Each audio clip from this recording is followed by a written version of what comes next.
Good evening and welcome to Spooky South Coast. Tim Weisberg here with you. Flying solo tonight. No Matt Moniz, no Matt Costa, no Stephanie Burke, just me. And we are here to talk about the paranormal as we are each and every Saturday night.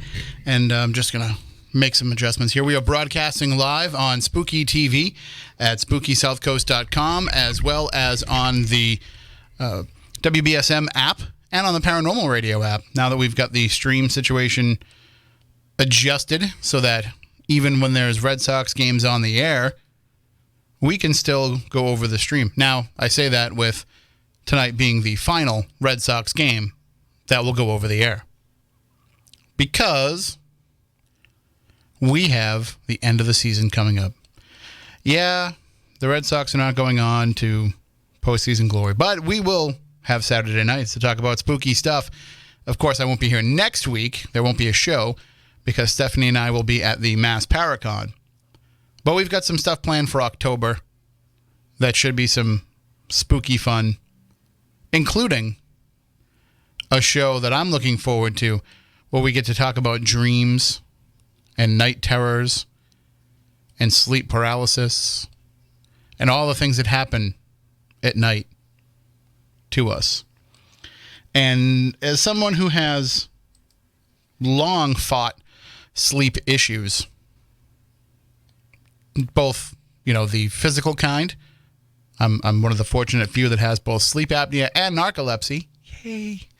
But also, having some, I don't know if I want to necessarily call it paranormal kinds of problems, but having, the issue where I would wake up, I've talked about it before on the show, and I'm sure we'll talk about it more in depth the night that we cover it, when our guest will actually be Lex Lonehood from Coast to Coast AM. You know him as the webmaster for Coast to Coast AM, but he's written a new book. So the problem that I would have when I was younger is I would wake up and I would insist that there was somebody in the house. No reason. It was just I would wake up, middle of the night, and be like, someone's in the house. And it wasn't helped by the fact that at one point when I was a teenager, we moved around a lot, but at one point when I was a teenager, we lived in a house in Wareham, right on the railroad tracks, where my room was a sun porch, a converted sun porch. And I had a door that went to the living room, and then I had two outside doors. One that would go to what originally would have been the front porch of the house, because they set the front porch up of the house to face the railroad tracks. It was an old house. So that was the original front door. And that's where the side door would come from the sun porch. And then the other one faced what would have been the back of the house, but at that point was what we used at the front of the house, where we parked our cars, and where, it would face the main road, the Cranberry Highway. And the one that faced the front door, the old front door, the one that faced the railroad tracks, was behind my head, which, if you have a problem sleeping, if you have a problem with, whether or not there might be somebody lurking around behind you, having a door to the outside behind your head that you can't see is probably the worst possible thing. But for some reason, I just couldn't bring myself to pull my bed back far enough so that the door was actually being blocked by my bed. That freaked me out even worse. So then on top of that, I would wake up and I would hear the door rattling. Not the door by my head, not the other door to the outside, but the living room door. So I'm thinking to myself, after that, moment of freak out, there must be somebody from my family. My parents slept on the same level as me, but my siblings all had bedrooms upstairs. So I'm thinking it's got to be somebody from my family. That's what I'm freaking out about. So I would go over and look out the door, and there'd be nobody there. And this kind of went on and on and on the whole time that we lived there, including one point where I actually saw the door handle shake in front of me when there was nobody on the other side. It was the kind of door that you would have that would go to the outside of your house, with a window. So I could see who was on the other side. Now, the house also had like these kind of bay windows next to where and I could probably take photos. I don't know how much they've changed it now that it's I think last time I checked it was like a holistic healing place, but they may have put a tattoo parlor in there. I'm not sure. I know the spot where my swimming pool used to be became a Domino's Pizza, but now that's closed too. But anyway, I could probably take some photos. I don't think they've changed it all that much. And the windows to the living room were like these kind of bay window type situation. And so we actually had shades on them. And I used to make my family keep that one shade pulled down because one part of the bay window would face into my room. So, you know, I want to have my privacy. So I would pull that down so that you couldn't see into my room. But the door that went into the living room, I wouldn't put a shade on because if you opened it, you didn't want to hit anybody. So I could see that there was nobody on the other side of that door while the door handle was rattling. Now, being who I am now and having some paranormal research behind me, some investigative experience behind me, I would probably want to go back and check and see if it was, you know, if the heat came on, did that make the door rattle? If there was a fan blowing somewhere, did that make the door rattle? You know, all these little things that you don't think of when you're a 13, 14-year-old kid and you're freaking out in the dark in the middle of the night. But I don't think so. I've come to grips with the idea over the years since I've lived there, and we're talking almost 30 years since I've lived there. This was 1991, 92. I think, yeah, probably like 91, 92, maybe into 93. I'd have to kind of do the math. But looking back on it, there was enough other weird stuff that happened there. And the house was just the perfect place for there to be paranormal activity. Not to mention, a friend of mine lived down the road, and she told me her house was very haunted by the spirit of a sea captain, because that's what these houses used to be back in those days. This is kind of right on Buzzards Bay, and a lot of the area was built by, you know, the captains who would sail their boats out of there, and they would try to stay as close as they could to the water. Now, mine was just a little bit further back than that, so I think my house is probably more tied into the railroad, especially where I never really researched it, but based on the way that the railroad ran, it was right near a bridge.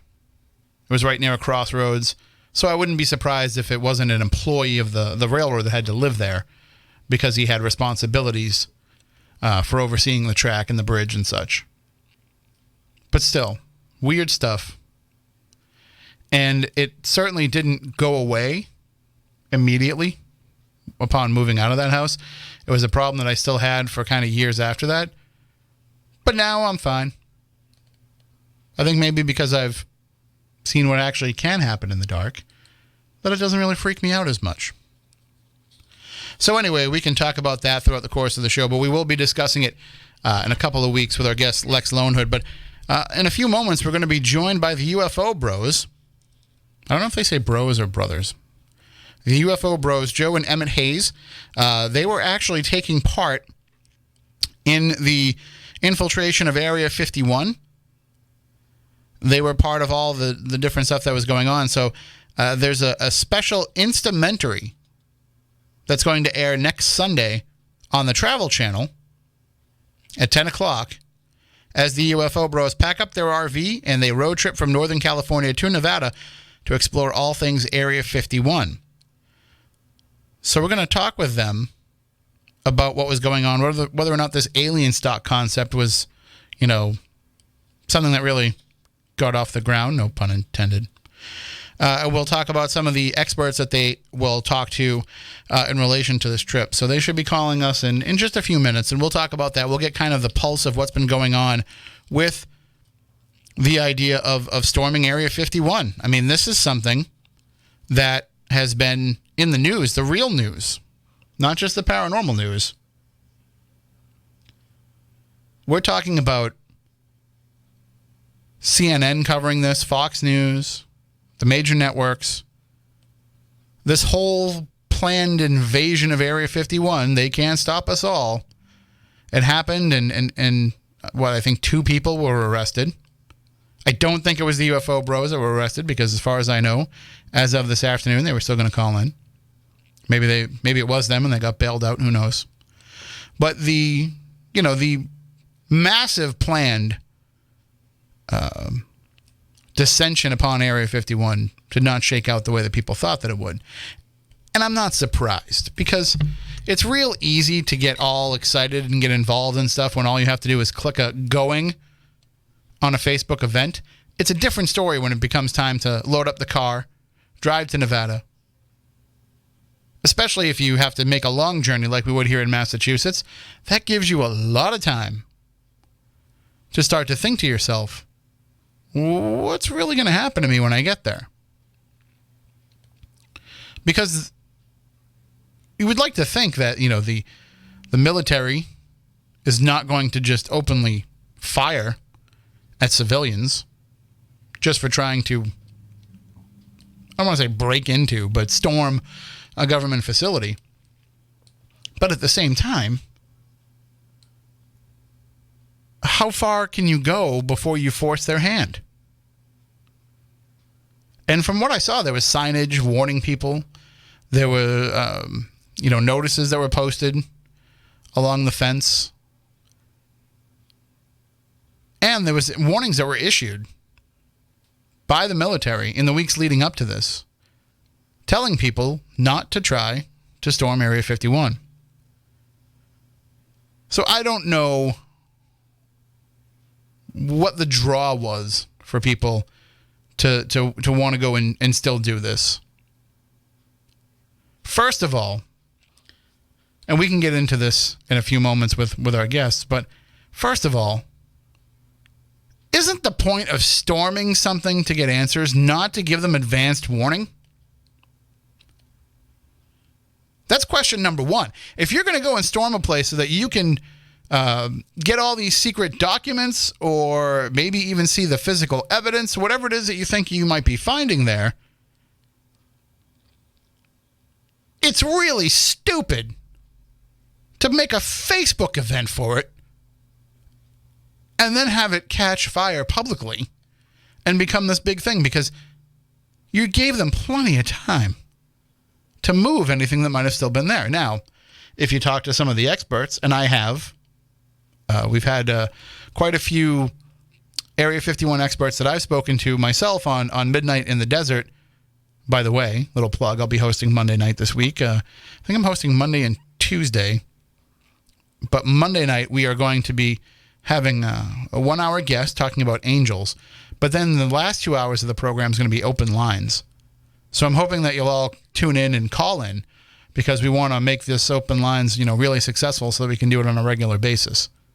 I know a lot of times people don't like to call in live, but we have to show Keith that there's a reason to keep those phone lines open and to do these open line shows so that we can make sure that we can continue doing them. But like I said, we've talked to a lot of Area 51 experts that have told us things aren't really there anymore. But then again, I've never been. So let's talk to somebody who actually has been. And let me make sure that I turn everything up here correctly so that we can push them through to the video feed and to the audio feed. Good evening. Who do we have on the line here? Hey, what's going on? This is Emmett. I'm with the UFO Bros. I think Joe should be joining us shortly. Yes. We have a couple different phone lines here, but I don't have a producer to screen it, so I have to kind of ask you on the air who's on the phone. But thank you for joining us, Emmett, and hopefully Joe will pop on in just a second, but we'll keep an eye on that. But I want to say, first of all, it's great to have you on the show. Thanks for coming on relatively short notice. Hey, thank you so much. It's not a problem at all. We have been on one heck of a quest, you could say, and it's my pleasure to continue this amazing experience of community and everybody being on the same page. Hopefully we can carry that into the future. So I'm very happy to be here. So my first question has to be, I guess it wasn't yourself and Joe that were the 2 people that were arrested, right? Unless you already posted bail. No, we were not the ones arrested. Those were two other individuals that it seems as though they attempted to actually cross the barrier. And as you know, Tim, you can cross the barrier, and at that point, lethal force is 100% legally possible. So these guys were actually very lucky to just have been arrested, frankly. Well, I mean, it's possible, but we hope that would be a last resort. I would think almost like you would have to have a weapon of your own for them to actually fire upon you. I'm sorry, you cut out there. One more time on that. Oh, I'm just saying that's a last resort, that you would have to kind of draw your own weapon maybe for them to actually fire on you. Yeah, I would hope so. But they have the ability, like I said, there's signs there very plainly says that, they can use lethal force if necessary. So, but hopefully, I mean, if you're a normal human being, of course, that would be the last option. Well, we're still waiting for Joe to call in here, but I'll keep my eye on the phone. But until then, he says he actually just is saying that he's getting a busy signal trying to call in. Oh, that's weird. I don't know why that is. Yeah, I can try to connect him on my phone if you don't mind holding on just a minute. Sure, I think we can do that. All right, hang tight. And like I said, the important thing is that nobody was hurt. But if somebody was stupid enough to have done that, it's kind of would have been your own fault. I mean, people have been forewarned about what would be happening with this event, with people trying to show up on government property. And listen, where we live here on the south coast of Massachusetts, we know what happens to us if we just trespass on state property. When we try to go to some of these abandoned mental hospitals that people try to sneak into for urban exploration or for paranormal investigation, it's not a joke. I don't know anybody that shows up and doesn't have law enforcement pop up while they're there within the first, 20, 30 minutes. So I can only imagine it's so much more serious for the military. Emmett, were we able to get him on the line? Or? Yeah. You on here, Joe? I'm right here. Hey, Joe. Great to have you on. Sorry, I don't know why it's showing up as busy. It's an open line, so it should be working. But who knows? It's always. It's okay. Don't worry about it. Joe barely knows how to use the telephone, so we're lucky that he's here at all. Well, it's not rotary. I don't know how to work it. Yeah, well, we're just a few steps above that here. So. But like I was saying to Emmett, I'm glad that you guys made it out safe. Joe, how did the idea come about for you guys to take part in this whole storming of Area 51? Well, it pretty much started, first of all, when we were kids. When we were kids, we always wanted to see UFOs. We're always fascinated by the idea.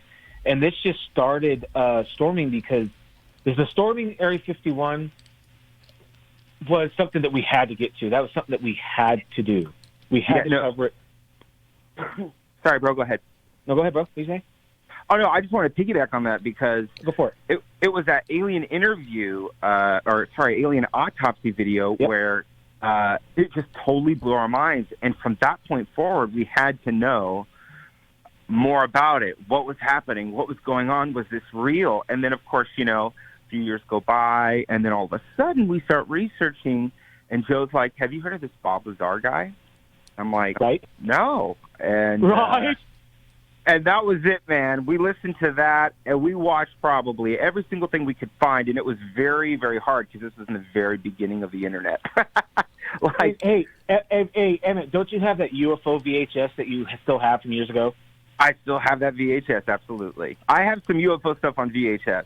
For sure. See, I told you. Well, I mean, I think a lot of people have always been suspicious that we weren't getting the whole story. I mean, even people who don't believe in the idea of there being alien beings or ships from other planets or any of that, people still think that the government has never been completely honest with us about the Roswell crash, about Area 51, about what they know about any of this stuff. Here's the deal. The fact of the matter is, and if you strip away, if your listeners for just a minute kind of strip away the idea of aliens, right? Let's all get on the same page. Let's separate aliens in one end and UFOs in the other, and let's just take a look at the UFOs. It is no longer a question whether or not they exist. And I don't just mean, something in the sky that's identified. Now, the Navy, just a few days ago, is really pushing the acronym UAP, Unidentified Aerial Phenomenon, because there are objects in our skies, and they invade our nuclear stations. They invade our airspaces at will. And Tell me more, nothing, bro. And there's nothing. I'm working on it. Okay, if you could just, they invade our airspace at will, and there's nothing we can do about it.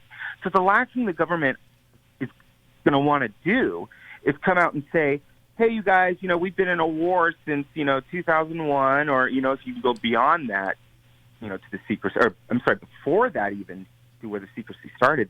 They don't want to tell the American people that, we can't technically keep you safe from these unidentified aerial phenomena. So now so that seems to be, I think, the biggest stopping gap is that, frankly, maybe they have no idea how to translate this phenomenon and what really is happening into something that would be digestible for, like, the American public.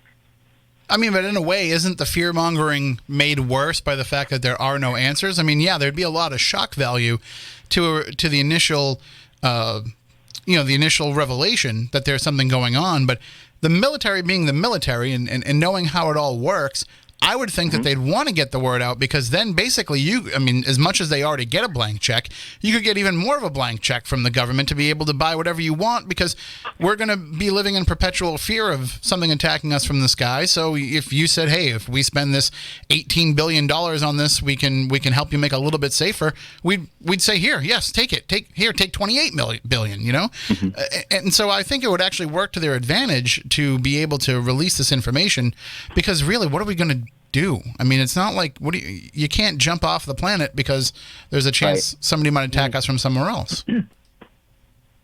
Well, if I may, you may. I will. And Joe knows this, and Joe, I want you to hop in on this whenever you want. But the government is the secret holders, okay? And by the government, I'm specifically talking about the military-industrial complex, the branch that manages all these secret programs and compartmentalizes them down into tiny little tasks, one that, like, as somebody like Balthazar receives.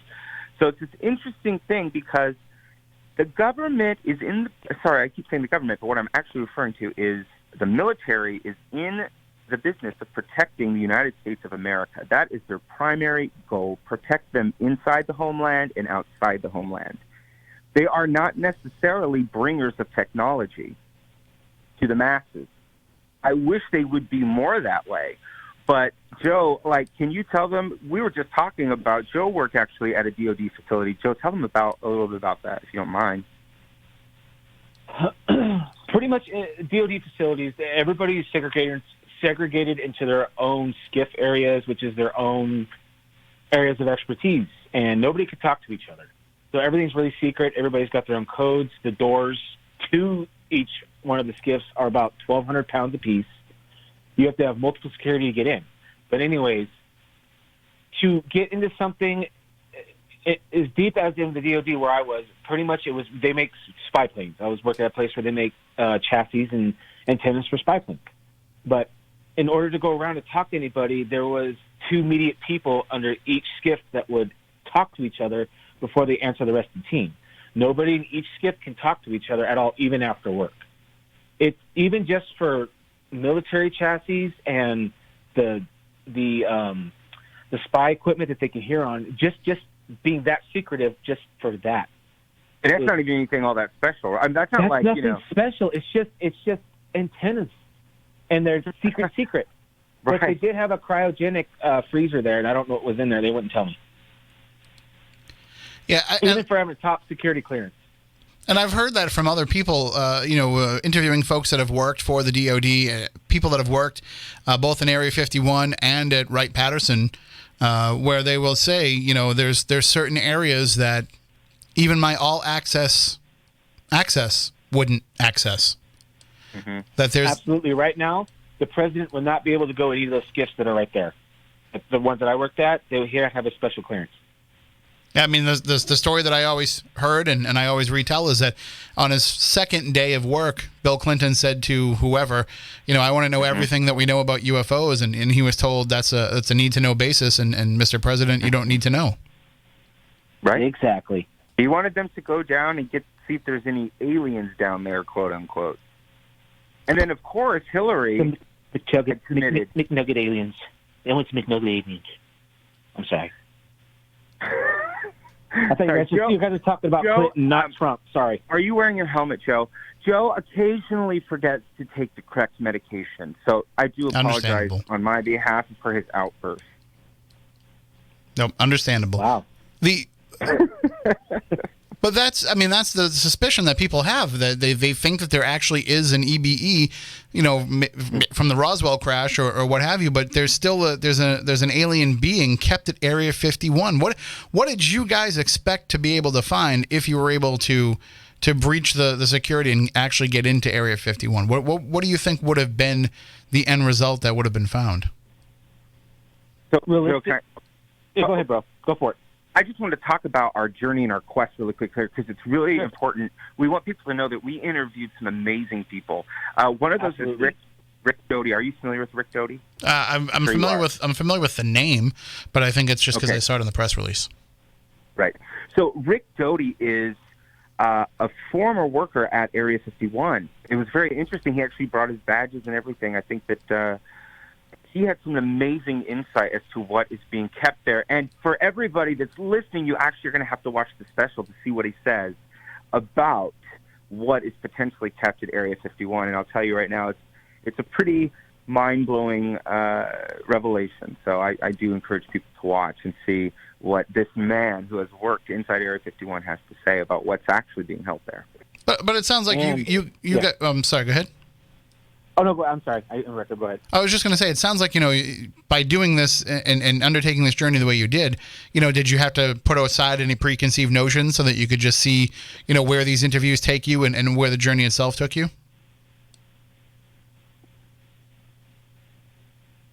Well, go ahead, Joe.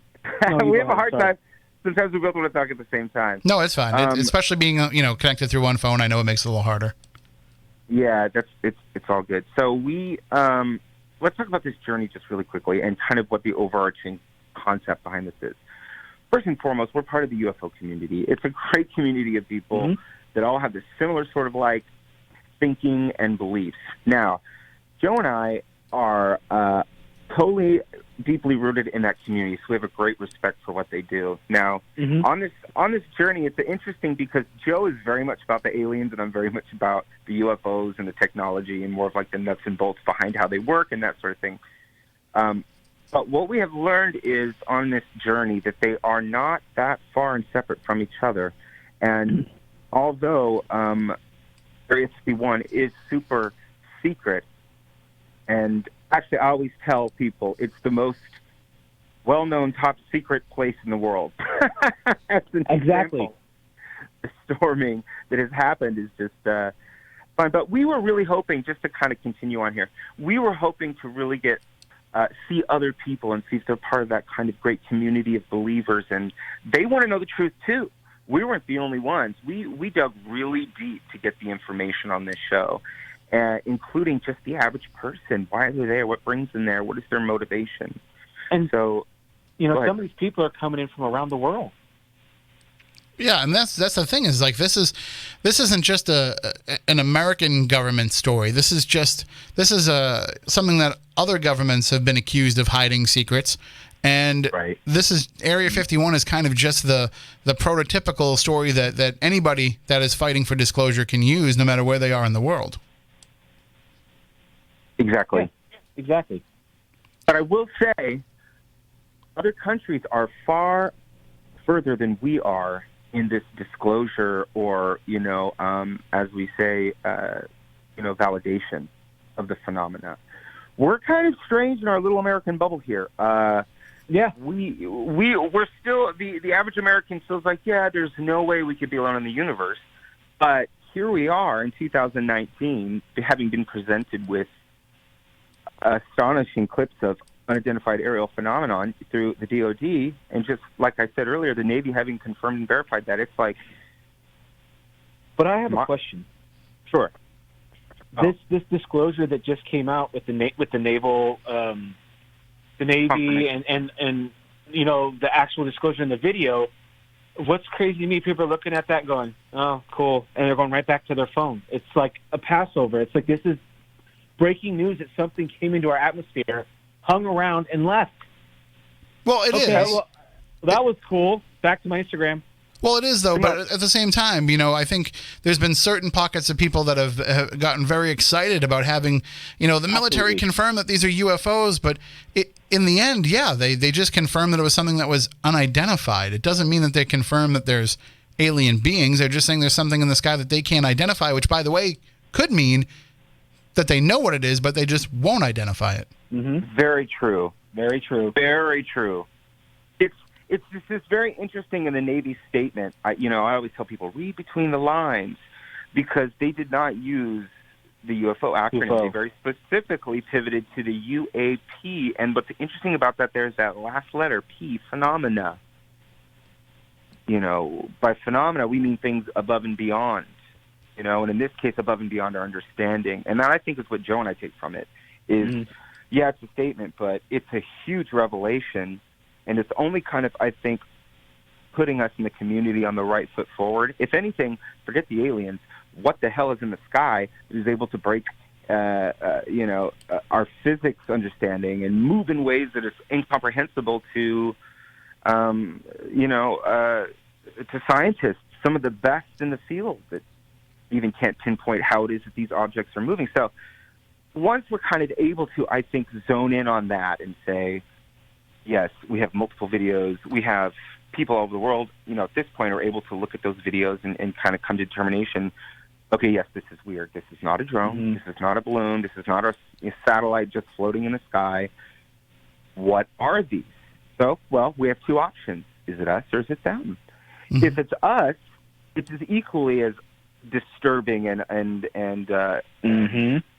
sad, because if our military is possessing technologies that can produce high amounts of power with no heat, it would change the entire planet. So there's a really kind of, I think, bigger leap here when we kind of look at this.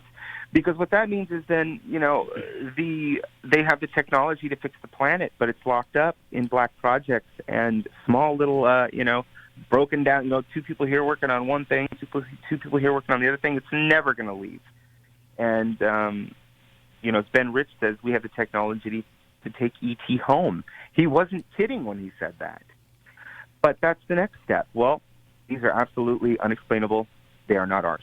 Well, that leads us to the next question. Who are these people? Is there somebody or some country out there that has been in our skies moving at breakneck speeds and breaking physics since the 1930s? Pretty hard to swallow, I think. Right. I think that's even more hard to swallow than the fact that maybe they're interdimensional beings, possibly. Could be us from the future is another take on it. Or, like everybody's wondering, are they extraterrestrials? So you guys were there, today and throughout this weekend as people are, converging upon the Area 51 region. And I would think that because they said that the numbers of people that have been there are so much less significant than what was expected based on, this whole Facebook event post and all of that, I would think that for the most part, the people that have been there this weekend are people that are actually seriously interested in the UFO question. More so than I think a lot of the people signing on to do it were just, millennials that were like, yeah, the government shouldn't be keeping secrets from us. I'm going to this. And then the day actually comes around, they're like, nah, I think I'm just going to stay home instead. But I'm sure it was a lot of people that really had lifelong pursuits that made this journey this weekend. Here's the deal. The event, quote unquote, was multiple small events, all competing, for people. And, you're looking at an area spread out over 50 miles. So even if there's, 5,000 people there, it seems small, but there were thousands and thousands of people there. They just weren't all in the same place at the same time all the time. They're spread out all along the Area 51 road. They're just all camping, and they're everywhere. It was a big party, man. It was all like-minded people, and they were, like, making tinfoil hats and playing their accordions, which I didn't know that was a thing, but I don't know about that one. I remember that. But it was just a great atmosphere. You can play the Close Encounters tones on the accordion.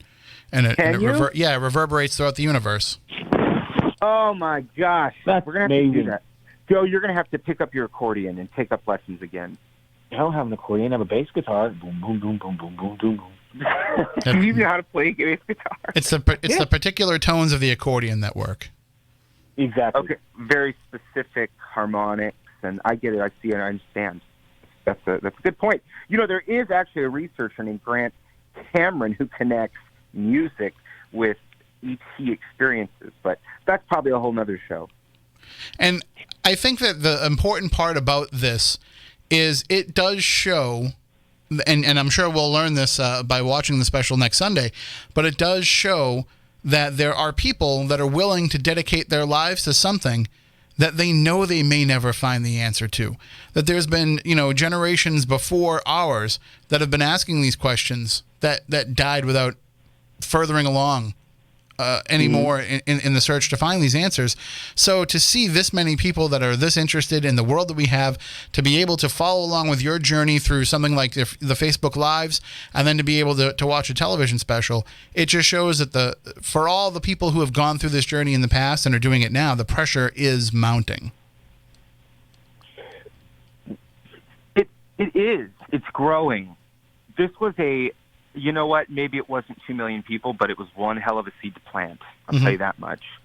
And sorry, Joe, just feel free to jump in, but I'm kind of. Oh yeah, I know got how you. I do. You know how I do. Yeah, I know how you do. This was by the people, for the people, brought by the people. It freaked out the local, the local people. It freaked out the counties. They didn't know what to do, but you know what? All they knew was people were going to come. And there was nothing they could do about it other than prepare and make it safe. And I'll tell you right now, Joe and I, they did a great job, huh, Joe? That was the most safe I ever felt out in the middle of the desert. There's about at least 250 cops just within like 10 miles of any way you go. It was insane. And for the most part, the powers that be, whether it be law enforcement, whether it be the military, from what I understand, they were, although they were ready to do what they had to do if things got out of hand, I think from what I understand, a lot of them were kind of taking this in stride, and they understood what the appeal was for a lot of people to come there. Exactly. I was talking to one of the officers, and his whole squad he custom made alien stickers for his squad car. So his whole entire squad had all alien stickers on their windows on their CHP cars, or not CHP, but the trooper cars. That's pretty cool. So yeah, they're like in on it too. It's fun. Yeah, I mean that's when everybody can kind of get along together and kind of all be in on what the experience is supposed to be, then it makes it a lot more fun. Especially where we've had so many divisive things that have been happening in this country. If aliens is something that can bring us all together, well then let's do it. I don't see any problem with that. Exactly. I'll tell you what, they did they did this weekend. They absolutely did. Whether they're there or not, that's a whole nother question. But so the special airs next Sunday at 10 p.m. on the Travel Channel, but now people can go to Travel Channel's website, travelchannel.com, and they can see some of the stuff from your journey already, right? Absolutely. And absolutely. They also follow us at Real UFO Bros on basically all platforms, social media, at Real UFO Bros. We posted some fun little tidbits and things along the way. So there's some other, some UFO bro kind of stuff that you can check out, which is a lot of fun. And you guys have your own podcast too, right? Yes. Do. All right, give that a plug too, so that we can, we've got a great podcast audience here for Spooky South Coast that I'm sure would if they're not already listening to yours, they'd love to find out more about it. Yeah, it's the UFO Bros Probe Cast, as in probing, because that's what we do. We probe the deepest possible. We want to know the truth, and we try to bring some levity to the situation. And you'll notice in the podcast that we try to just bring a real human element. I think we're kind of that, we know our stuff. We really know our stuff, but we also at the same time are totally all about having a good time while we do this. Yeah, and don't get too wrapped up. You know how it is. You can't, if you take it too seriously, then people don't, they think that you're you're nuts if you take it too seriously, and they think that you're nuts if you don't take it seriously at all. So you have to find that middle ground of where you can discuss these things but still have some levity to it while you're doing so. And I think that's where we fit in the most. Well, They were like, calm down, you guys. It's UFOs, okay? They've been around forever. There's no reason to get all worked up and, but it's okay. You can unbutton one button off your collar there. Just, loosen it up, let your tie down a little bit. Put your PhD away for just a second, and let's talk about what this means to you as a person and how that connects to the American people. Well, these UFOs can't be real because they don't follow the known laws of physics. Well, of course not. You couldn't follow the known laws of physics and still be able to show up here from millions of light years away. Come on. We have to. You can't fly in and say, "Hey, got $5 for gas. I can get back." Right. Yeah. If you have to start in the realm of the amazing, then it shouldn't be amazing the things that you find out as you go down that journey. So, I'm glad that you guys made it through safe. It sounds like not only was this a successful gathering, but it sounds like it's something that's only going to build and that's going to happen again in the future. Yeah. Yeah. People can say what they want, but let me tell you something. Like I said, a huge seed was planted, and the community is, got to figure out how to water it. And if they don't, the people will. All right. Well, thank you guys so much for joining us, especially on short notice, and thank you for not getting arrested or shot, so that we could keep the interview on tap. Yeah. I tried. I'll tell you, I tried. Joe kept saying, "Shut up, shut up, shut up. They're going to arrest you. They're going to arrest you." I did win them. Well, you got to save that for the next special, so that you have something. You can't put everything out in the first special. You got to save something. No, I'd for rather the get sequel. arrested in the season. That'd be a good starter. There you go. If that ever happens. All right. Well, thanks again, guys, for joining us, and have a great one. And we'll talk again more in depth at some point. That's a good picture. Looking forward to it. Thank you so much. All right, take care. That is Joe everyone. and Emmett Hayes, the UFO Bros, and they will have that special airing. It's happening Sunday, September 29th, 10 p.m. on the Travel Channel. But you can go and follow them right now across social media at Real UFO Bros. You can check out the Storming Area 51 section on travelchannel.com. Both of those places will help you see some of the behind-the-scenes footage. And anytime that you're talking about this on social media, use the hashtag Storming Area 51, and that will help you stay in the conversation there as well. So we will take a break coming up here. When we come back, we'll have more Spooky South Coast, including open phone lines. Stay tuned for more.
you intrigued by Paranormal Talk Radio?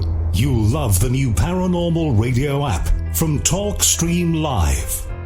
You'll find a great selection of talk shows covering UFOs, ghosts, strange phenomena, and much more. Download the Paranormal Radio app now and start listening to the very best in paranormal talk entertainment. The Paranormal Radio app, free in Google Play and the iOS App Store.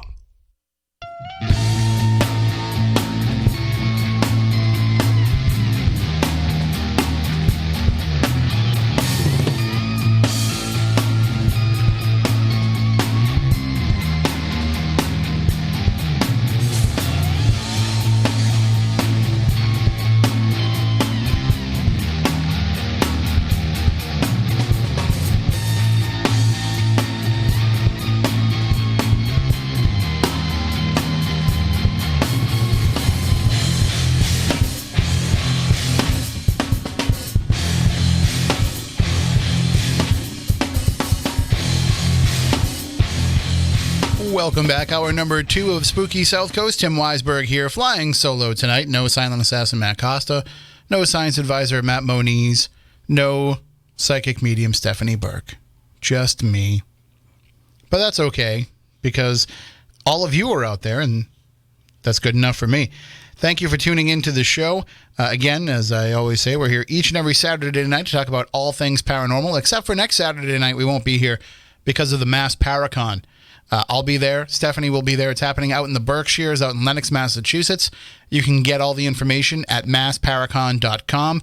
You can get your tickets there. There's still tickets available for the investigation of Ventfort Hall, which is, if you've never been out there to Lenox, out to the Berkshires, and never laid eyes on Ventfort Hall yourself, well, you can check it out by watching the movie The Cider House Rules. And you can see which... I never checked, but I think it's Tobey Maguire or Elijah Wood or both. It might be both of them in that movie, actually. But you can see exactly what Ventfort Hall looks like and then say, wow, that's the kind of place I want to investigate. And part of the Mass Paracon next week, you can do that with myself and Scott Porter from Haunted Towns and Ghost Asylum, and you know him from his appearances on this show. And also Richard Estep, who I had the pleasure of interviewing the other night on Midnight in the Desert. He'll be there as well. Richard and I were talking about some of our theories in the paranormal, some of our ways of investigation, including our use of the Estes method, and the fact that we both like to take it from some different perspectives and actually run double Estes method experiments at the same time. So I think we're going to have a lot of fun investigating next Saturday night at Ventfort Hall. But come take part in the whole Mass Paracon.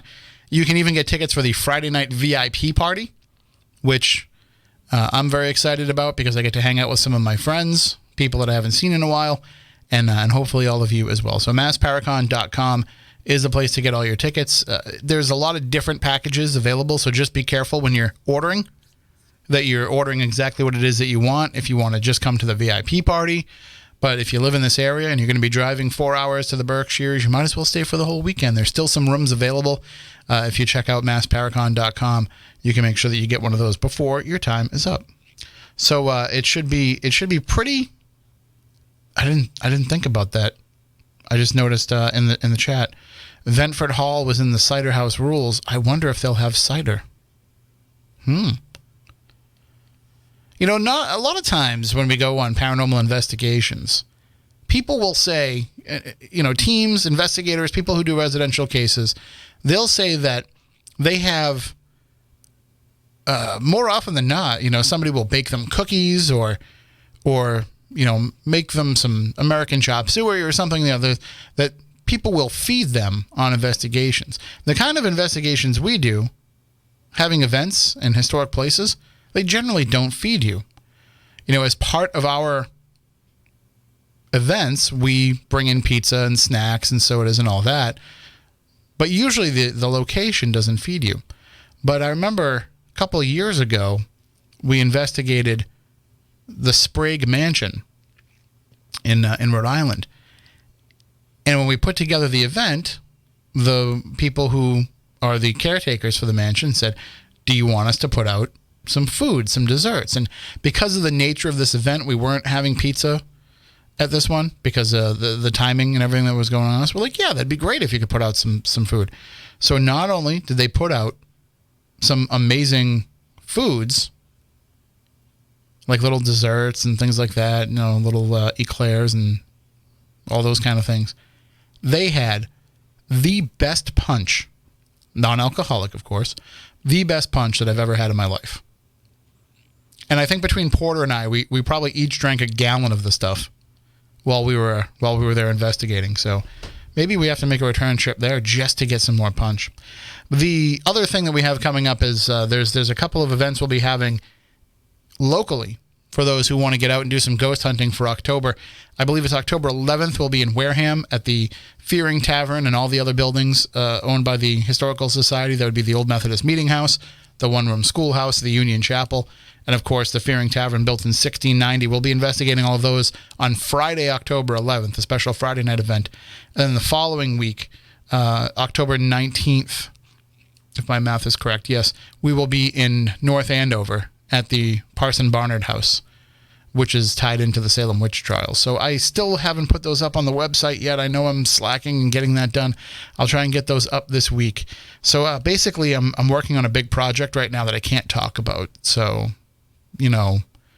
that old thing where, I'm working on something and I just can't tell you yet. I hate when people do that, but that's where I'm at right now. So I just wanted to be as forthcoming as I could, and that's as forthcoming as I can be. So earlier in the show, we were joined by the UFO Bros. They were talking to us about the storming Area 51 event that happened this weekend, and it's gone off pretty much without a hitch. There was a couple of people that were arrested, but for the most part, nobody got hurt, which is the thing that I was the most concerned about. But also, surprise, surprise, nobody got into Area 51 and discovered any alien ships or alien bodies inside Area 51. So that was, kind of how I thought things were going to go. I figured that even if they did somehow breach Area 51, and let's face it, I know they said there's probably about 5,000 people there. 5,000 people is not going to be enough to breach Area 51. I don't care. You can talk about the power of 5,000 people all you want. We're talking about a government facility that's been, long been rumored to be the spot where this kind of stuff happens, where aliens are stored and alien technology is reverse engineered to help us here on Earth. So if you've got 50, 60, 70, 80 years of that kind of stuff going on there, do you really think that they don't have contingency plans in case 5,000 people show up and try and storm the gates? As I said, I've talked with people that have said that the materials associated with UFOs and aliens were moved from that location long, long ago to Wright-Patterson Air Force Base in Ohio. Nobody's talking about storming there, so I don't know. 508-996-0500 if you would like to call in and share. I'm going to throw a question out there, and this is something that comes up partially because of this, partially because the idea that if the government knows what's going on in Area 51, do they owe it to the people to tell us what they know? Like, I would like to know everything the government knows about UFOs. They claim they've told us all they have, but we know that they haven't. Each year, more and more stuff leaks out. Each year, more and more Freedom of Information Act requests lead to other avenues that we didn't know about before. Every time the Blink-182 guy finds a new piece of footage and gets the military to talk about how, that's UFOs, that's only going to kind of deepen the question a little bit more. And I would think that they would owe it to mankind to tell us everything that they did know if they did. But that's a little bit of a different situation when it comes to Area 51, when it comes to protecting secrets that could have, we'll say, national defense reasons for keeping it a secret. And it sounded like from, talking with the UFO Bros, it could go even more than that, more like global defense and keeping people from freaking out about it. I come from the other perspective of, yeah, you might freak out a little bit about it at first, but what are you going to be able to do about it? Let's talk about the worst case scenario. They come out tomorrow and they say, listen, we've been kind of holding back on you guys, but there are alien beings out there coming to us from other planets, we don't really know how to defend ourselves against them, so they could really just decide at any minute to come and kill us all. What do you really think would happen if that was disclosed to the people of this world? There would be some people that would freak out and never leave their house again.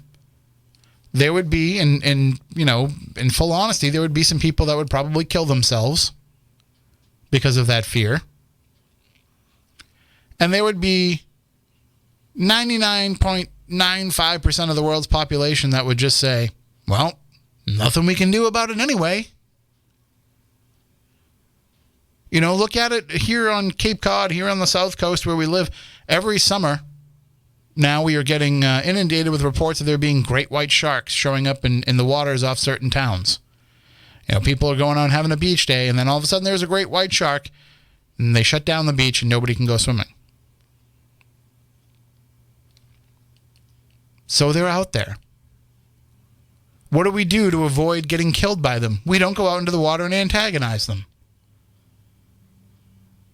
So maybe if we knew that there were aliens, and by the way, the assumption that they could and would kill us is also a very big leap. They could be completely benevolent and have no reason to want to kill us. They could say that killing one another is an idiotic, earth-based urge that nobody else in the universe shares. Because it's part of our base human instinct, the animalistic side of who we are. And perhaps they've evolved past that or even never had that to begin with. So we're making a huge leap that even want to kill us. But it's like sharks in the water. Okay, we know they're there. We know the danger. We'll leave them alone. Nobody's thinking those sharks are eventually going to learn how to walk on land and come after us. Anyway, so my bigger question beyond the Area 51 situation is, there are places that we are kept from. There are answers that are kept from us. At what point do we need to have that line of protection for people? At what point do we say it's a need-to-know basis and you don't need to know? People put a lot of faith in the government for a long time, perhaps too much faith, until about the time of the Watergate situation. That's when people started to have a serious distrust for the government. Now, it had already been building for a few decades before that, especially if you look at the Vietnam War and the way that was approached, and coming out of the military-industrial complex of the Eisenhower era, you had people that were starting to realize, okay, we see where this is going. We see how this works. This is not about protecting people. This is not about what we think is the right thing to do for the American people. This is about lining the pockets of certain individuals and a money for power situation. So if that's the case, if that was starting to build, then I think Watergate was the time that everybody had to kind of accept how easy it is for the government to lie to us and to hold things back from us. All the quote unquote squares that didn't question the Vietnam War and the people who were, even those who were just being patriotic and saying, I feel like it's not right, but the country's at war. I'm going to support the country and I'm going to support that war because I support the country. Even those people had to look at Watergate and say, kind of finding it hard to defend this one.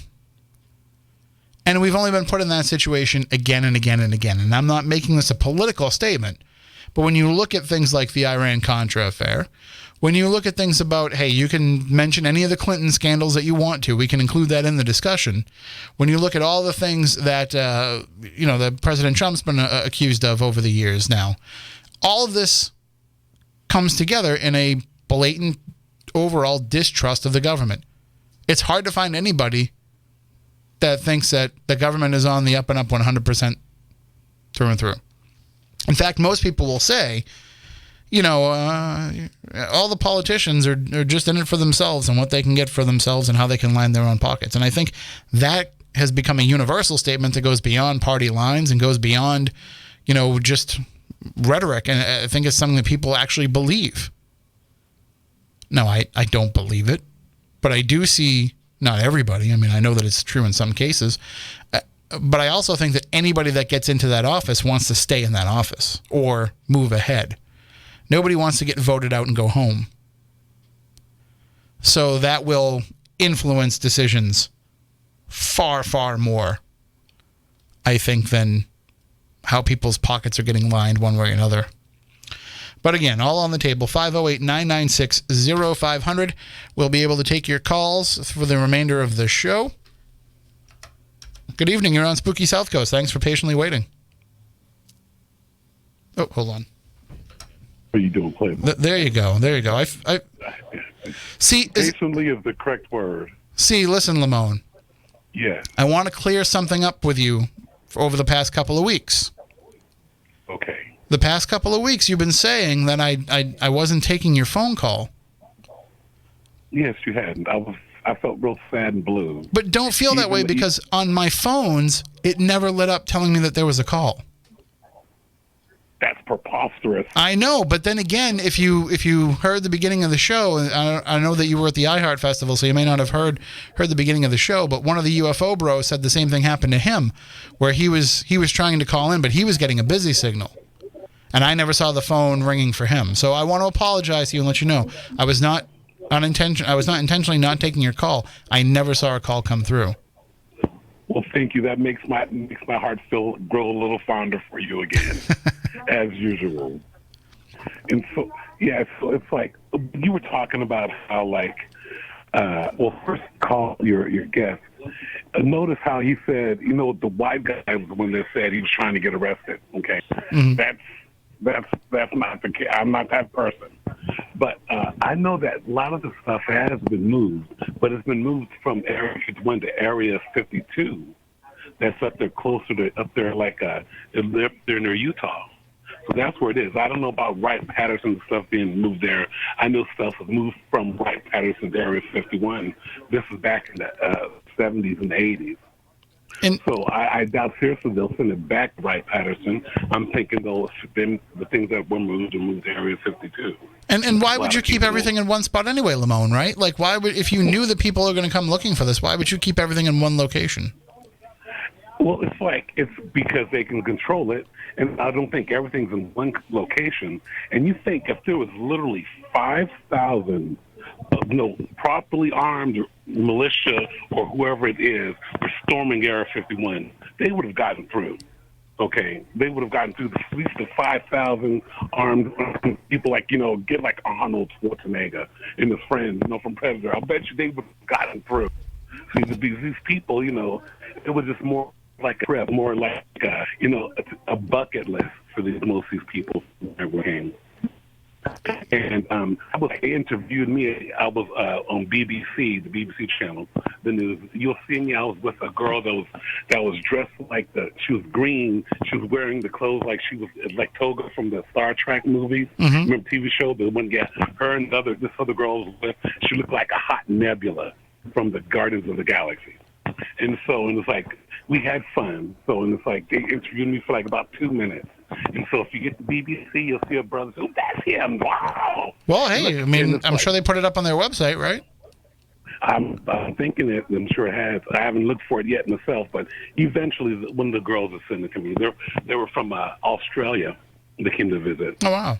And so, I made $250 driving them up there. Isn't that crazy? Okay, and it's like that was fun, but the whole fun part was afterwards. It was like we were up there like about 2:00 in the morning before 2. They wanted everybody to be there at 3:00, and I sat back and just watched. And there were so many cops that were going through there. It was like they were looking for OJ's niece or something like that. It was something fun like that, something like that. It wasn't like it was going to be anything. Oh, plus another reason why the police enjoyed that, they were getting paid double time. Okay. Oh, I'm sure, They yeah. were off double time for real. Okay, pay me double time. Okay, wow, look at these crazy people getting high and stuff and you could smell reefer wafting through the air, or can you? I can't say that you can anyways. Like I said, you could smell it wafting. The cops were going by again. I know one cop got in contact high.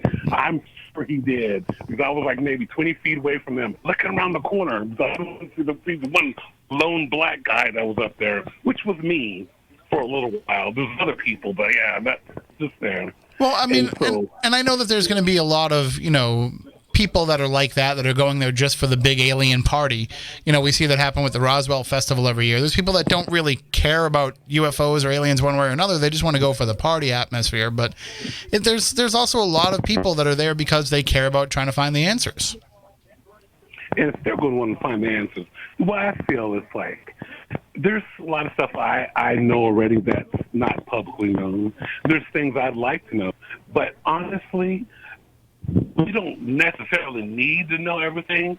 I think the people that are trying to get to know everything right up off the bat might be in cahoots or have something with that. Why do you need to know everything if it's for our protection? And believe me, I want it to be very clear in a visible line. I want everything to be out there to be seen. But my dad was in the Air Force, and I spoke to a lot of people, and he told me about a lot of stuff. They keep stuff on the down low. Like I said, there's a certain respect that these people, our Americans here, don't have for our country. Because back when our parents were growing up and stuff, they said something about the commies, whatever, Mr. Pinko, whatever the case is. They kept this stuff with their mouth shut. They respected our country and respected the flag. Like I said, now I'm not going to go there and talk about all the horrible stuff behind the Star Spangled Banner. That's a whole nother hour. I could put it out there, and I don't think anybody Right. think twice about the Star Spangled Banner again, the way they've been raised like that. And it's like we see that stuff, and like I said, these things. Like people have respect. Oh, like I think like TMZ or whatever. You got all these camera phones. That's a sign right there, a simple sign where lack of respect and privacy is. There's people like I told you once before. Back in 1980, when Chevy Chase was did Fletch, and he on the Tonight Show with Johnny Carson. He said, last night I was out and I saw Rock Hudson. He was kissing this guy out. I didn't know he was gay. Did you know that Rock Hudson was gay? I didn't know he was gay. He's got a boyfriend. And so then after that, literally, he was kicked off all the NBC program. He was fired from Saturday Night Live.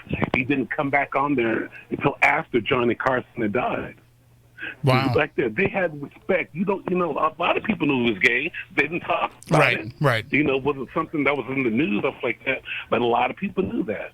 Right. But it's a lack of respect. And I think a lot of it comes from the homies. Those people, kids don't respect their government. I'm upset. I don't like the things that's been done by the government. But then again, like I said, I've lived other places, but I'd rather live in America. There's no other country that I've been to that I'd like to live in. I might like to go back to Japan and live there for a while, but as far as calling home, it's Nevada, it's Las Vegas, it's America. Right. Just America. A lot of people, like I said, there's no respect. If you see like people talking about, like I said, I understand, like once again, about kneeling down. That wasn't about the flag. It was about the situations that were going on with the police and the lack of transparency and the lack of them getting in trouble. So that was about it. Wasn't Right. about It was flag. just utilizing that time to be able to make that statement. Yeah, and he wasn't trying to make a statement. He was just doing it himself. But other people jumped along and took it to where it went to, and made more out of it than. I think a lot of it could have been made more of it in the fight, and he didn't add on to it. He didn't go with it. He could have made it. He could have been like a big martyr, which he was martyred. And I said, I don't want to. I just don't want to take it down a political route tonight. But I will say, thank you for calling in, Lamone. Your phone is slightly better, but still not quite there. Oh, wanted to tell you about what I experienced at Life is Beautiful and the iHeart concert tonight. But no, you don't want to talk to a fella? Come on. We're trying to keep things on topic, but we can talk about that some other time.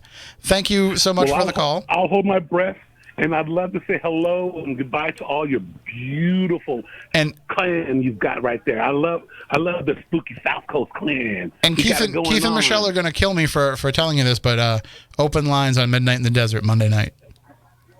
Oh, Monday night. Yeah, right. They're not going to be open lines. No, there is open lines. The last 2 hours of the show, open lines. I'm hosting. We're going to do open lines. Well, you should have had me come on there. Well, come on, call in. Instead of having some other guys, the UFO guys. Well, I don't understand. UFO brothers. What's up with that? All right. They didn't even sound black. They sound black to you. Have a good night, Lamone. I was hoodwinked and orange. Say good night, Lamone. Take care. Play on, Playboy. You too. Take care. All right. That's Lamone. UFO Bros. The important thing there is, though, Lamone's right in the regard that, there was an unquestioned respect that people had for the government in those old, I don't want to say old, but, in those earlier times. It was an automatic, expected thing to happen. And I think that a lot of that respect went away when, in the 60s, we found out about some of the things that were going on in the communist countries that we weren't being forthcoming about. Then the 70s, Watergate comes and makes things worse. 80s, we have the Iran-Contra affair and more stuff that shows that the government isn't always on the up and up. So as this stuff keeps piling on, it's hard for that unquestioned respect to stay there. Because you can have all the respect in the world for the institutions and for what they stand for, but if the people that are currently fulfilling those institutions don't have your respect, it makes it hard to keep that up. And so that's why you hear people say, no matter who the president is, and I'm not picking on the current one or in any way, but you hear people say, I respect the office, I don't respect the person. But if we found out that something like UFO firm facts, UFO evidence, UFO encounters, UFO partnerships, and I'm using UFO as a catch-all for, the phenomena and what's behind it. But if there was something going on between the government, our government, and these outside forces, and we were kept in the dark about it, and that information came out, that might be the most damaging thing that would happen as a result of disclosure. Not so much the people that would freak out and get upset about how aliens could come and kill us at any time. It's more about how the government not only lied about it, and we can go back through history and we can fight the semantics, and we can say, well, did they really lie, or did they not just tell all that they knew? And no, they outright lied. There were times when the whole, going back to Project Blue Book and going through a lot of the different investigations that were into this, where we were told that there was nothing there, that there was no evidence of there being extraterrestrial beings or extraterrestrial or UFOs flying objects that we could not identify.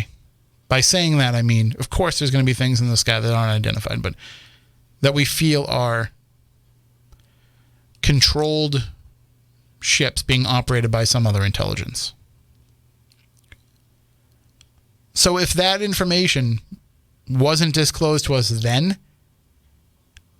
and the secrecy just kept going and going and going, now people are really going to be upset, because there's a little bit different story than, okay, Woodward and Bernstein broke the Watergate story, so now the government has to come clean when it comes to Watergate. And it might be a fight. But eventually we're going to get the whole story. And we did. And that seems to happen with a lot of these things that happen outside the realm of what the government should be doing. But yet with the UFO question, it's just lies piled upon lies upon lies upon lies. So then where do you start with your indictment in the court of public opinion on the matter? Do we go all the way back to the 1940s? and blame everybody that was involved from that point on? How do we know who knew what?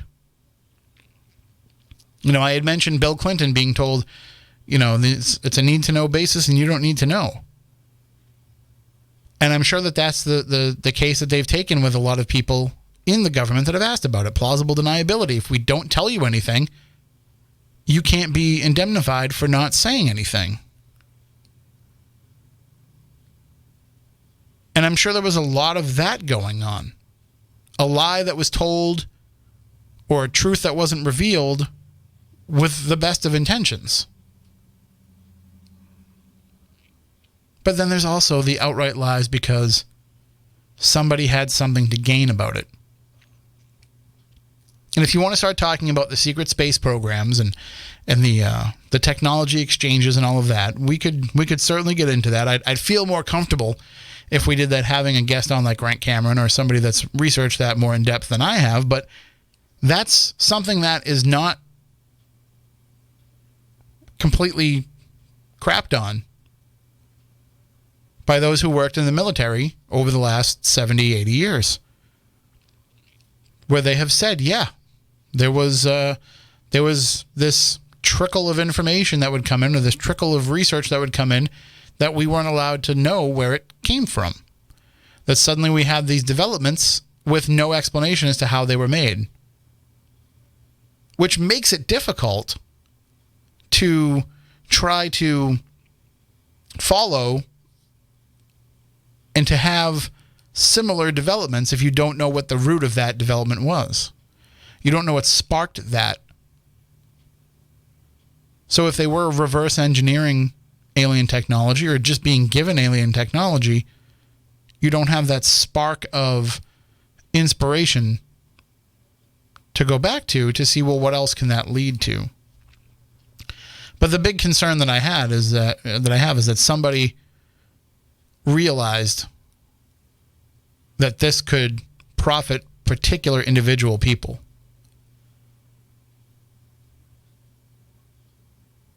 Because it's making, again, another big leap.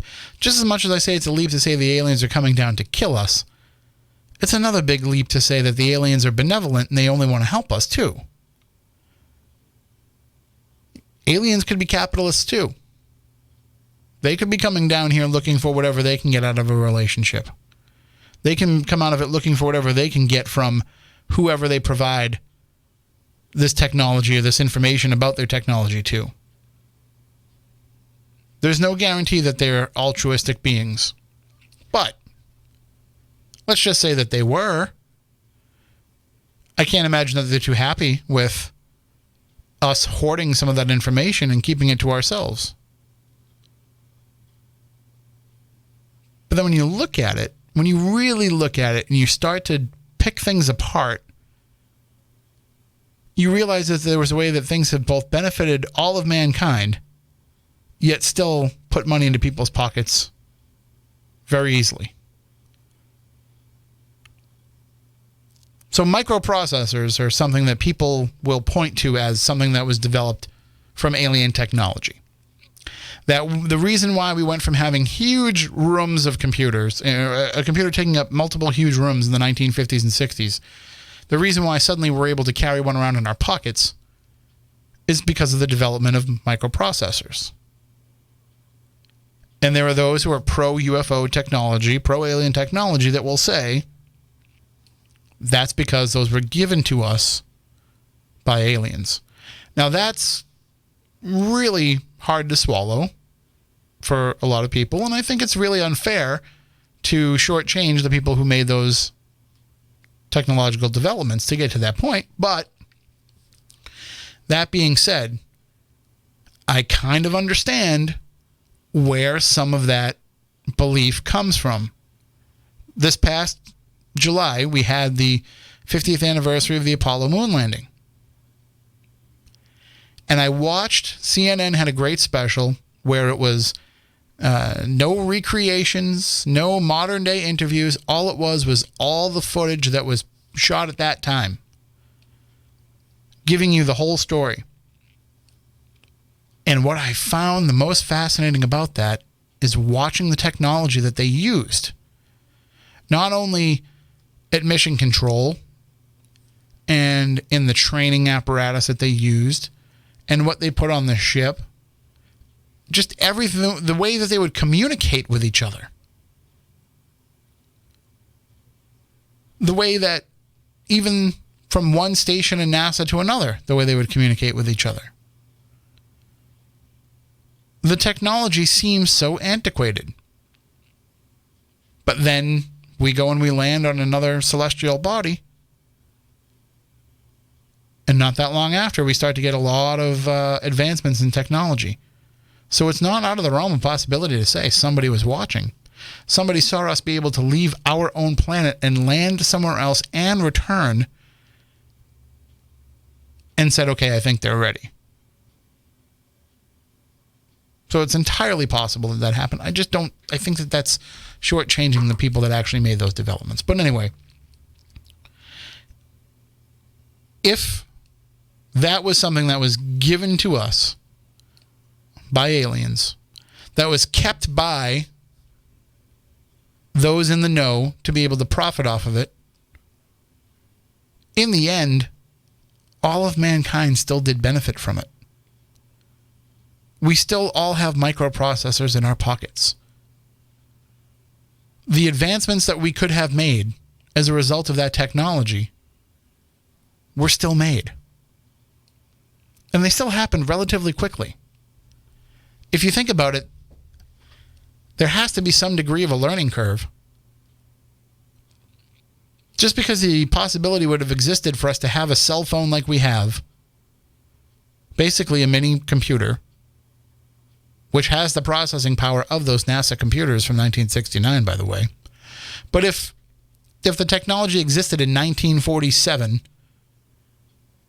after the Kenneth Arnold sightings, after Roswell, whatever, if the technology existed for us to have that then, what would we have done with it? We wouldn't have been able to use it. It had to be parsed out. What good is a mobile phone if you don't have a network for it to run on? What good is a microprocessor in your pocket if there isn't an internet to be able to use? So there had to be this slow integration of that technology into society. And it did happen. And people were able to profit along the way. So was the secret kept? I mean, for a little while? And maybe, yeah, you can say the secret is still out there because nobody's ever come forward and said just that technology came from aliens. But in the end, we all still got it. It's still there. I realize not everybody in the world has a cell phone, but the possibility exists that they could. So the technology wasn't kept from us. Space travel is not being kept from us. There are now private organizations that are taking over spaceflight.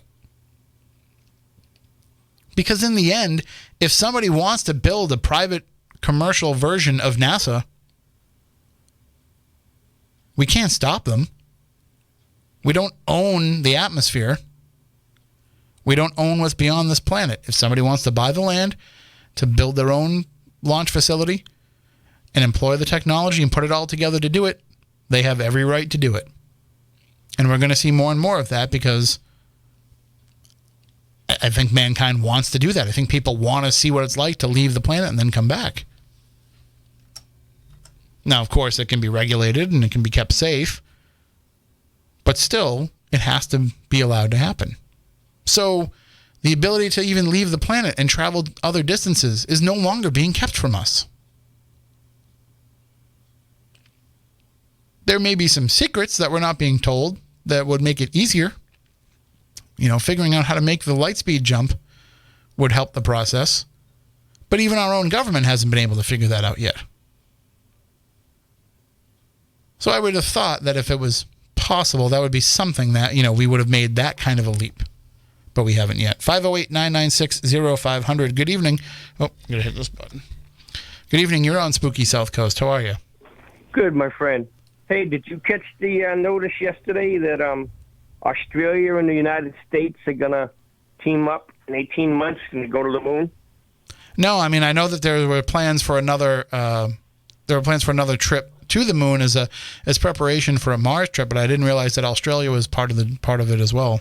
Yeah, it's going to be Australia, the United States, and they may or may not farm out most of it to, like you were just saying, private corporations. They haven't made that decision, but they're going to do that pretty soon. I was monitoring it last night. I can see why you would want to involve the private organizations, because they can probably sink, a good portion of the money that's needed into it, and they kind of will understand they're not going to get a lot in return, except for the possibility of saying, like, we could do this ourselves privately sometime in the future. Sure, it opens up the gateway for them, sure. I mean, so what? So private industry teams up with NASA and sends people to Mars within the next 10 years. What do they get from being on Mars? There's not going to be any kind of technology they're going to find there that they can bring back and make money off of, except for the fact that now we can bring people to Mars. Which I think, do know that you and I won't be up there bugging people. I mean, I don't know. I might go. I don't mind a little turbulence, The only problem is family. The only problem is they can come if they want. If not, No, what if you're going and they can't? Maybe they don't want to go. It's up to them. My question is, though, if it's, it's hard enough to get into an airplane bathroom. What's a spaceship bathroom going to be like? But I think it's a good thing. I think if we can have other countries work with us to go into space, and that's why I love the International Space Station. The fact that it's become a multinational thing. Listen, I know people can say what they want. I'm a globalist in the sense that I think that people are all people, and it makes sense for us to all work together on things. And subsequently, Australia is really like a colony of England anyway. Yeah, so I mean, there'll be that English connection. So they're not competing against us in any way, and if it's a partnership that benefits both, then great. Yeah, I'm going to be paying attention for what they said. Within 2 months, they'll make the final decision directly on time frames and the whole 9 yards. So, no, I like it. Well, thanks for the information. I'd had no idea. Now I'll make sure I keep up with it. Have a good night, my friend. You too. Take care. 508-996-0500. As I said, I like the fact that it's multiple countries working together, because this isn't something that should be owned by one country. And that's where we were in the 60s with the space race, is that we had basically two countries competing for ownership of space. And it's just too limiting. I know that we have a lot of issues with China, and I understand those issues. But also, if China has the money to invest in a space program where they might be able to get human beings a little bit further than we've been able to, I'm all for that.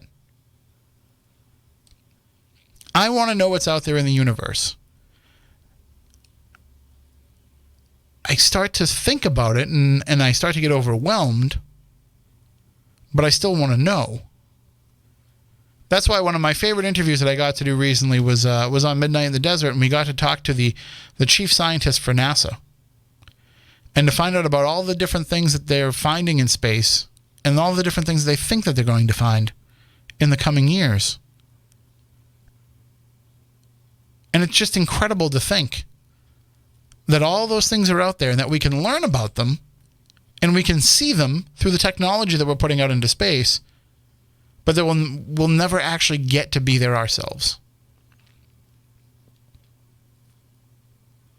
And if somebody from another country gets us a little bit further, hey, that's cool too. We only have a few moments left. 508-996-0500, 877-996-1420 if you want to call in. Again, as I said, there will be no show next Saturday night because we have the Mass Paracon coming up. And as I had mentioned, there won't be a show on October 19th because we'll be in North Andover. But other than that, I don't think we're going to be missing too many shows coming up through the fall and into the winter. And even as we get closer to Spooky South Coast's upcoming 14th, right? 2020, 14th anniversary coming up in January. 14 years on the air. It's incredible. I never would have thought the show would last that long. But it's a testament to all of you out there that are always tuning in and listening, whether it be live, whether it be on YouTube, whether it be through podcasts, what have you. You're the reason why we keep coming back and doing this every week. We never got the pizza that we were promised. So, and then, as I said, no show next week, but the week after that, we're going to be talking about sleep. We're going to be talking about sleep paralysis, dreams, nightmares, night terrors, all of that stuff. As we'll be talking with Lex Lonehood, who is the webmaster for Coast to Coast AM. Usually, if you're listening to Coast, you hear George mention at the end, he's thanking everybody. He'll mention Lex Lonehood's name. Well, Lex has a new book out, and he's going to be joining us to talk about all of that. And as I mentioned, I'll be hosting Midnight in the Desert a couple nights this week. I believe Monday and Tuesday night. And you can tune in, midnightinthedesert.com, and listen to the show live for free. You can listen there. You can listen on the Paranormal Radio app, the TuneIn app, whatever. There's all these different ways of streaming. But basically, midnightinthedesert.com is the easiest way to go, and all the other ways of listening are right there on the website. We're going to be talking angels in the first hour, which is midnight to 1 a.m. here on the East Coast. And then after that, we're going to be taking open line phone calls for 2 hours. So I want you guys to call in and make this open lines segment a success on Midnight in the Desert. But if you can't listen, just subscribe to the show. You can do that right at midnightinthedesert.com. It's only $5 a month. And you can get all the archives. And you can listen to them whenever you want. Just like you do with Spooky South Coast. I know a lot of you listen on podcasts later on because it's easier for you to listen while you're at work. And I promise I will get the podcasts up to date. As I mentioned, working on a big project, can't talk about it. But some things have fallen by the wayside, and I promise to get them caught up and up to date. But if you like the show and you can't always find the audio podcast, if the most recent episode isn't out there, you can always go on YouTube and watch the videos as well. Even though without the other crew around. It's just me. What's the point of that? Nobody wants to watch me on the camera, but they're there for you to watch. Anyway. So, yep. And I want to thank everybody that's in the chat room each week. I want to thank you all for hanging out. It's quite a good little spooky crew in there as well. People who are becoming friends just because they meet up on Saturday nights and they talk in the chat room. And you can watch us on your TV if you have the YouTube app. And you can also open up the YouTube app on your phone and chat while you're watching on your TV. This must be some of the technology that the aliens gave us. Right? Did the aliens give us YouTube? Did the aliens give us spooky TV? I'm not going to reveal that. If you want to get in touch with us at any point during the week, the easiest way to do that is by email, spookycrew@spookysouthcoast.com. You can email me directly, tim@spookysouthcoast.com. Follow us on Twitter @SpookySC. You can follow me on Twitter @Tim Weisberg. You can like us on Instagram. I think on Instagram it's @spooky_Southcoast. And for myself, it's @Tim Weisberg. I'm at Tim Weisberg everywhere, Snapchat and everything. But really, the best way to get us is always email. And we get some great emails from people that just want to let us know about their own paranormal experiences. We get emails from people that have questions about things that we've talked about on the show. We even get emails from people that need help and want us to hook them up with a paranormal researcher in their area that can come out and help them with their own paranormal problems. Whatever it is that you need, spookycrew@spookysouthcoast.com. We're always glad to help out in any way that we can. So as I said, no show next week. Hopefully you can come out and join us at the Mass Paracon. It's not too late. Tickets are available for the entire weekend for the Friday night VIP party, for just the Saturday night investigation. Maybe you want to go to the special event they're having instead of the investigation. You want to go and have the tribute to Ed and Lorraine Warren. You can do that as well. Lots of stuff happening at the Mass Paracon next weekend. Just go to massparacon.com and you will get all the information. And then when we come back in a few weeks, I'll have all the information about where you can come out and see me speak at different libraries and stuff throughout October. It's the spooky season. It's time to get out there and enjoy it.